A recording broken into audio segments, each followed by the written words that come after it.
Welcome back, everyone. Today we'll be taking a deep dive into a fascinating spiritual practice called Layavastha in Brahman. It's all about achieving oneness with ultimate reality, and we'll be exploring this idea as it's described in the book of the same name. Now, the author, Shri Suresh Kumar Makam, is a disciple of Shri Raghavendra Rao Sahib, and throughout our deep dive, we'll be referring to him as Shri Suresh. Yeah, and it's interesting how Sri Suresh starts his book with a disclaimer. It says, cleanse your manas, mind with practice of sadhana, and then go through literature, otherwise reality will be lost upon you. So it seems like he really wants readers to approach this text with a certain mindset, like a mind that's been prepared through spiritual practice. That's definitely a bold statement. It suggests that simply reading the words isn't enough. What do you think Sri Suresh means by cleansing the mind? And how does that connect to this idea of Layavastha in Brahman? Well, Layavastha in Brahman basically means to be one with the ultimate. And I think what Sri Suresh is getting at is that our minds, they're often clouded with, distractions and impurities. And those things can prevent us from truly grasping this concept. So cleansing the mind, it's about creating that inner space for this profound spiritual state to take root. So it's like he's calling for a certain level of inner preparation before we even begin to explore the practice itself.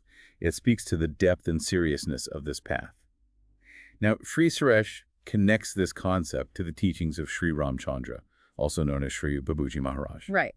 And he believes that Sri Ram Chandra embodies the ultimate in human form. But he also emphasizes that achieving Layavastha in Brahman, it's not something you can just do through willpower or intellectual effort. You need the guidance of what he calls a Samartha Sadguru. A realized master. Exactly, a realized master who can guide seekers on this path.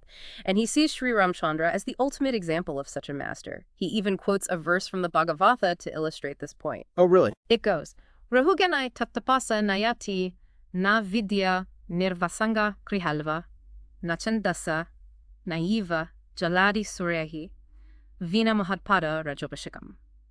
That's quite a mouthful. Could you break that down for us a little bit? How does it relate to the need for a master? Basically, it's saying that you can't achieve this ultimate state just through self-discipline or knowledge or rituals, not even through exposure to things like fire or water. It's only attainable through the grace and guidance of a realized master. So it's not enough to just read books or perform rituals. We need someone who has walked the path to show us the way. Yeah. It's like the saying, when the student is ready, the teacher appears. Exactly. And Sri Suresh's own journey is deeply rooted in this lineage. He traces the practice back through his teacher, Shri Raghavendra Rao Sahib, to Shri Babuji Maharaj, and then to the Adi Guru, Shri Lalaji Maharaj. I see. He even shares a story about Shri Babuji Maharaj merging with his master, the Adi Guru. Merging, that's fascinating. Tell us more about that. What does it reveal about the guru-disciple relationship? Well, Sri Suresh describes it this way. Men tu shudam, tu main shuri, mandan shudam, tu jan shuri, takasna goid bad azin, mandi garam tu di gari. Which basically means, I became you, and you became me. I became body, and you became soul, so that after this, none could say that I and you were different. Wow. That's a powerful image of complete union, as if the boundaries between the guru and disciple just dissolved. It is, and it speaks volumes about the kind of connection that Sri Suresh is trying to convey. And this lineage, it's really crucial for understanding the practice of Layavastha in Brahman, because Sri Suresh emphasizes that the heart plays a central role in this journey, both physically and spiritually. So now we have this idea of a prepared mind and this profound connection between guru and disciple. But how does the heart fit into all of this? Well, he talks about the spark of the heart and how meditation on the heart helps us connect with the divine.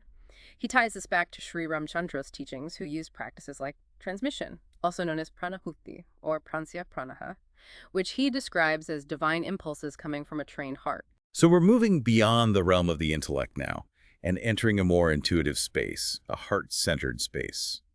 Can you explain a little more about what Sri Suresh means by pranahuti? What are these divine impulses that are coming from the heart? Sure. He explains that pranahuti, or transmission, it's basically a divine impulse that's transmitted from a realized master to a seeker.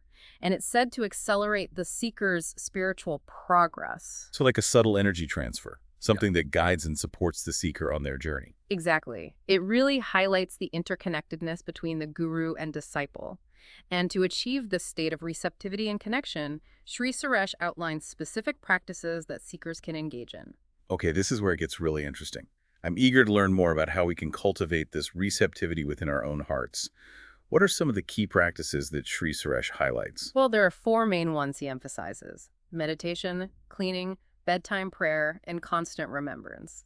He says that these practices, when done sincerely and regularly, they can really help prepare you for experiencing Layavastha in Brahman. So it's a pretty holistic system, addressing different parts of our being, our thoughts, our actions, even our sleep. It's like a practical roadmap for integrating spirituality into daily life. Let's start with meditation. What specific guidance does Sri Suresh give on how to meditate? He recommends meditating twice a day, ideally before sunrise and after sunset. Find a quiet place, a well-lit place, sit comfortably upright. And the key is to focus on the heart, visualizing the divine light within. This divine light, it seems to be a common theme in a lot of spiritual traditions. What exactly does it represent, and what role does it play in meditation?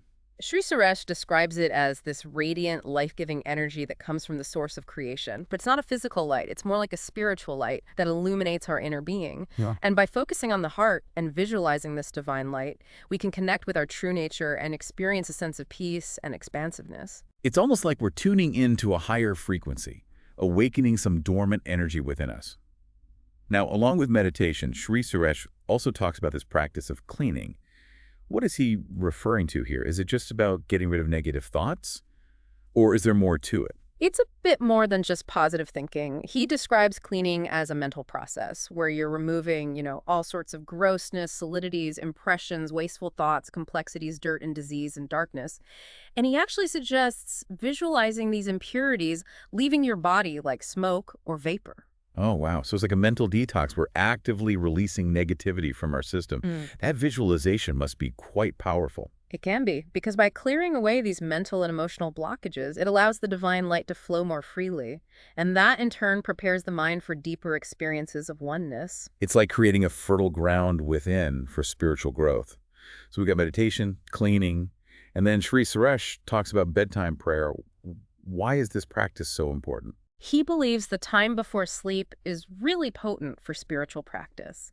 He suggests sitting in a prayerful state and mentally reciting a prayer, asking for forgiveness for any wrongdoings you may have committed throughout the day. It's like ending the day with a sense of reconciliation, surrendering the burdens of the day and aligning ourselves with something greater. I imagine it leads to much more restful sleep. Right. And then finally, there's the practice of constant remembrance, which is basically maintaining a connection with the divine throughout the day. This one seems like a real challenge. How do we actually maintain that awareness while we're going about our busy lives? He doesn't really prescribe a specific method for this. It's more about finding what works best for you, whether that's repeating a mantra or focusing on the breath or just holding a sense of the divine presence within. So it's about finding those little touchstones that bring us back to that connection, little reminders of this sacred in the midst of the mundane. Exactly. And remember, all of these practices are supported by that transmission of pranahuti from a trained heart, that divine impulse you were talking about earlier. So the role of the master, the Samartha Sadguru, is vital throughout this entire journey. It's not just about individual effort. It's about tapping into that lineage, that stream of spiritual energy that flows from the guru to the disciple. Exactly. And it all circles back to the power of thought. Sri Suresh really emphasizes that our thoughts shape our reality, and that through these practices, we can learn to harness that power for transformation. But it's not just about personal transformation. He talks about broader objectives that he hopes to achieve through this practice. Oh, that's interesting. So he has a vision that goes beyond individual change. Like he sees this as a path to something bigger.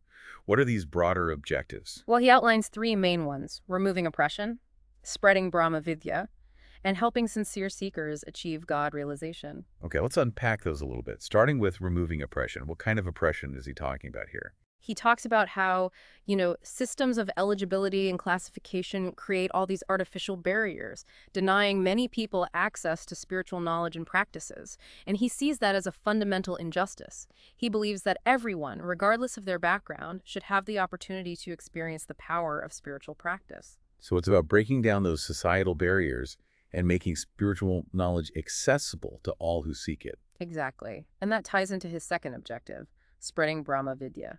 which is basically the knowledge and understanding of the divine, of the ultimate reality. So it's not just about reading scriptures or acquiring intellectual knowledge. It's about cultivating that direct experience of the divine through practice and contemplation. Right. And he believes that by sharing this knowledge widely, we can awaken a greater sense of unity and compassion in the world.